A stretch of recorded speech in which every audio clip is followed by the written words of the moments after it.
Welcome. I'm going to share a process or a technique that I use when doing one color prints. And I've got an example here today. I'm doing a restaurant shirt. It's one color. When it's cold outside, there's humidity, your shirts absorb the humidity. It's cold, the shirts are going to be cold. Usually you're printing and you're going to straighten your dryer. Well, you've got to turn your dryer speed down to compensate for that. It's got to warm the shirt up, it's got to pull the humidity out, and then it's got to cure your print. And if you're printing, your supplier may tell you, hey, you should print with the 110 or 156.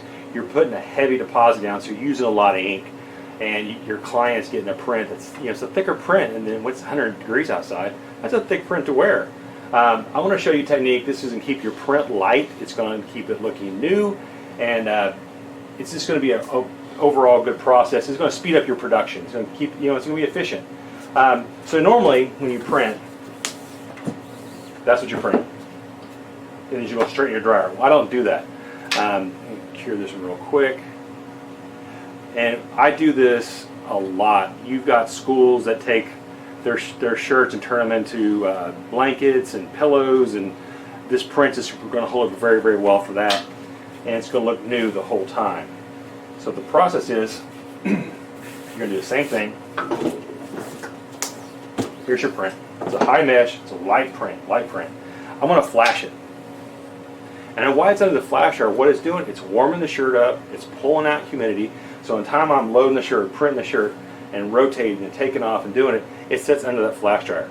And it's helping to skip the step of your dryer doing that, so you can keep your production moving a little quicker. You're putting a lighter print down, so your client's getting a print it's lighter on their chest or their back, and it's going to look new the whole time. So this is all it is. That's it. It's a super light print. It does have a sheen to it, and it'll always look like that. It's not going to fibrillate. So when I wash this, I'm going to wash this 3 times in warm water, and you'll see this is going to look kind of dullish, and because that's your fibers coming up. This one's locked those fibers in, and so for the screen printer, you're using less ink, you're being more efficient in your production, and then your client's getting a nice print that's light and not difficult to wear. And so stick around for results, and I will show you how these turn out. Thanks. All right, wash test is done. Results are in. I wanted to show you how it came out. Well, you can see it's got a shine. It's a nice deep black.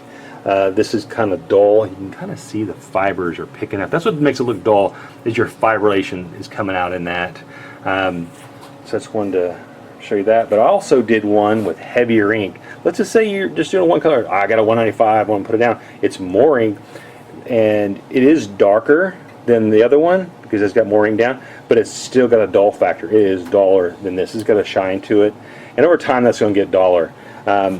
So I just wanted to show you that is the process I use. Now I do use a high mesh. Sometimes it's 230s, sometimes it's 305s. But if you're using a lower mesh, you're going to get a deeper shine. So I like to use the high meshes because I can kind of control it to this, and it will always look like that. So hopefully that was helpful, and maybe it's something you can use in your process.